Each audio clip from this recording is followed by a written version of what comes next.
자, 이 경우는 상담사 선생님이 수업 시간에 질문했던 이름입니다. 선생님 이 이름 진짜 모르겠어요. 이해가 안 돼요. 이렇게 해서 여자 이름을 짠 하고 저에게 공개를 했던 그런 사례인데, 이 여자가 부인하고 그러니까 남편하고 좀 잘 못 살아야 되는데 의외로 남편하고 잘 살고 있어서 그게 이해가 안 된다라는 거죠. 제가 이렇게 얘기를 했어요. 그랬을 것 같죠. 여러분 딱 이 이름 봤을 때 이해가 안 돼요 하면 뭐 때문에 이해가 안 될까요? 3사가 이렇게 많은데 의외로 남편하고 잘 살고 있다, 괜찮은 남편이다, 이렇게 하면 당연히 이해가 안 되겠죠. 자, 보편적인 성명학 풀이에서는 이게 정답이 맞습니다. 남편 덕이 없는 게 1차적인 판단 방법이에요. 그렇지만은 우리가 이 숫자 이론만 가지고 운명을 유추하려고 하면 어떨 때는 안 맞을 때가 있어요. 자, 이럴 때는 저는 심리 성명학 풀이 방식으로 접근을 하면 맞습니다, 이렇게 얘기를 해요. 보편적으로 상식선에서 나오는 게 7, 80%고요. 자, 상식선에서 나오지 않는 경우, 이 경우도 적어도 20, 30%는 된다고 보셔도 돼요. 자, 성명학 적중률이 보편적으로 7, 80%고 조금 심리 성명학으로 잘 풀면 8, 90%라고 했어요.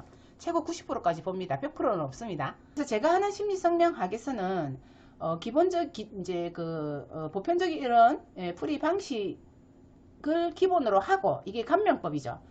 이 감명법의 너머에 있는 현상적으로 도저히 이해가 안 되는 이 현상 너머에 있는 실체를 조금 알아내고자 하는 게 심리 성명학이에요. 자, 그래서 그 실체를 알고자 하면 현상에서 드러나는 것과는 그 결과나 풀이가 반대가 돼요. 자, 보편적인 현상화된 거는 양적 관점, 드러난 것만 보고 이렇게 판단하는 거 양의 관점이라면, 심리는 엄의 관점이라 그랬어요. 보이지 않는 부분에 대해서 이렇게 덜쳐내야 되니까 엄적 관점이다. 자, 이 3, 4가 강한 와중에 이 사람은 5, 6도 강해요. 보세요, 여러분. 자, 5, 6으로 이렇게 설계되어 있어요. 전부 다. 이 3, 4가 5, 6을 향해 있어요. 그리고 이 5, 6은 또 밑에서 7, 8을 향해 있어요. 나한테 부족한 게 1, 2, 90이 부족하지만은 나름대로 이 결핍된 거 외의 장점은 뭐냐 하면은 강하지만은 그래도 퐁당퐁당 설계가 되어 있어서 어느 정도 이 강함을 또 이렇게 상쇄시켜주는 역할도 합니다. 기운이 빠지기 때문에 자체만으로도 그런 역할을 해요. 자, 그래서 이 채땡땡은 어야동도 이 모든 걸 떠나서 남편하고는 남친하고는 잘 살면은 이상해요. 근데도 생각보다 잘 살고 있었어요. 그 이유는 상대방 남자의 이름에서 답을 찾아야 돼요. 이게 조건 하가 맞느냐 이걸 보는 거예요. 자, 이 채땡땡이한테는 1, 2, 7, 8, 9, 0이 없다고 했는데, 자, 조건 하를 볼 때는 성만 봅니다, 여러분. 성 위주로 봅니다. 궁합을 볼 때도 사주의 역할을 하는 이 성만 가지고 1차적으로 봐요. 자, 2차적으로 또 하나 봐야 될 게 뭐냐면은, 자, 중심 명운을 한 번 더 보면서 조건 하를 따져볼 거예요. 자, 그래서 이 채땡땡이 이름만 가지고는 자, 답이 안 나와서 남편 이름을 가지고 와라 이렇게 해서 그 정답을 찾아낸 케이스죠. 자, 이것만 봐서는 절대적으로 이해가 안 되는데, 이 남자한테서는 성을 봤을 때 부족한 게 뭐냐면 3, 4가 부족하고 5, 6이 부족해요. 자, 이건 완벽한 조건하라고 그래요. 이 비율도 조금 있어요. 둘 다한테 같이 포개져 있는 파동수가 있을 수도 있죠. 웬만해서는 서로 다른 파동수를 가지고 있는데 그래도 뭐 1개 정도는 같다, 아니면 2개 정도는 같은데 그래도 좀 다른 게 많다, 이렇게 판단하는 게 있는데, 이거는 판단할 것도 없이 정확하게 이렇게 숫자로서 호불호가 나눠집니다. 그래서 서로 부족한 걸 가지고 있다, 이것도 하나의 조건하고요.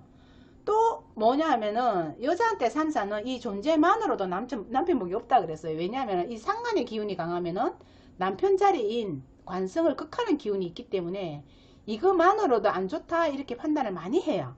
그렇지만은 어떨 때 오히려 좋습니다 했냐면 90이 있을 때 오히려 임상에서는 되게 좋은 사례가 더 많았어요. 이 3, 4가 90을 만나서 자제율이 생겨요. 자제력이 생긴다는 거예요.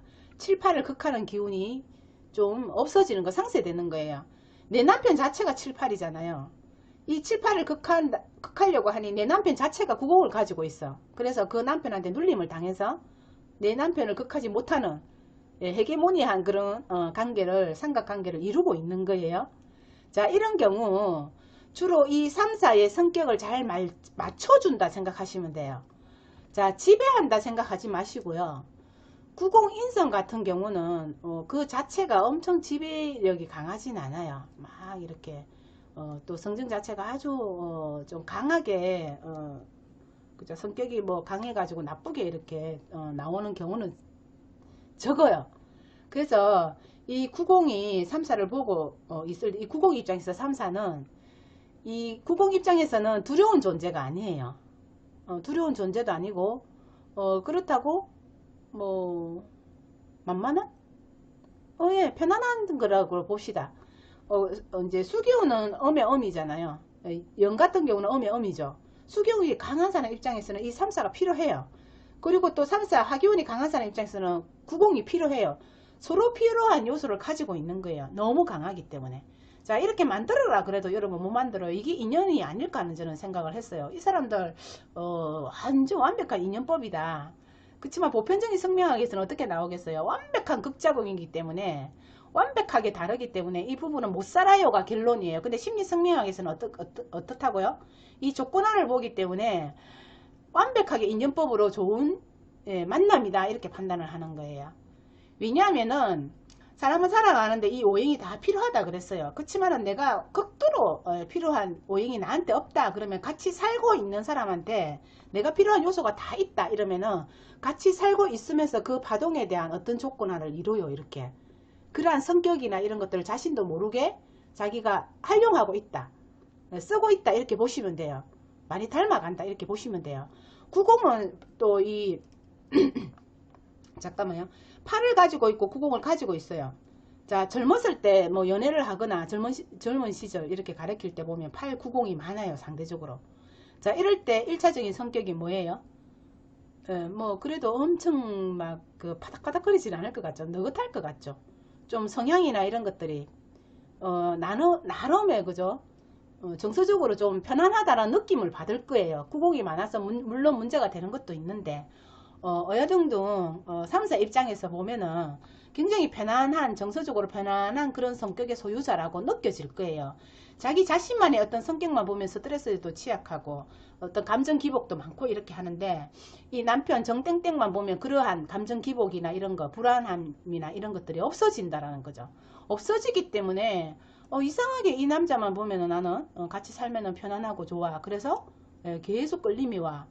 정땡땡 같은 경우는 거꾸로 8990 뭐 이것만 보면 엄청 무기력하고 막 삶이 재미도 없고 그죠? 뭐 이렇게 뭐 열정이 불이 꺼지고 뭐 왜 살아야 되지 하고 이렇게 할 수도 있잖아요. 물론 이제 0이 많으면 더 그렇고 이렇게 9가 많기 때문에 꼭 그 정도는 아니어도 그래도 8도 많잖아요. 8도 뭐 선천의 중심명운에 있고 중심명운이 0이기 때문에 자칫하면 이것도 무료함이나 무기력함을 가져올 수 있는 충분한 파동수입니다. 그렇지만 이 사람은 이 채땡땡만 보면은 생기가 넘쳐요. 예, 3, 4만 보면은 왜 살아야 되는 거에 대한 어떤 동기부여. 난 저 여자하고 그죠? 저 여자를 행복하게 해주기 위해서 산다. 뭐 이렇게 하는 사람도 있어요. 내 여자가 이뻐서 산다. 이렇게 하는 경우도 있어요. 자, 90 입장에서 보면 3, 4가 어떻게 보이겠어요? 따뜻함이죠. 네, 마음의 따뜻함을 가지고 오는 거예요. 그냥 생기발랄할. 예, 생기발랄함 이런 것들을 가져다 주기 때문에 뭔가 삶에 대한 진취성이 나타나기 때문에 서로서로 이렇게 좋은 느낌을 받으면서 살 수 있다는 거예요. 성격이 분명히 다르지만은 자기한테 문제가 될 만한 이런 성격을 서로 이렇게 조건화를 통해서 커버해 주는 거예요. 이게 괜찮은 거잖아요. 물론 성격이 다르기 때문에 다름에서 오는 어떤 불편함도 분명히 있을 거예요. 안 맞는 부분도 분명히 있어요. 그렇지만은 똑같은 성격은 또 똑같은 성격 때문에 좋은 것도 있지만은 분명히 또 부딪힐 때는 무서운 것도 있다 그랬잖아요.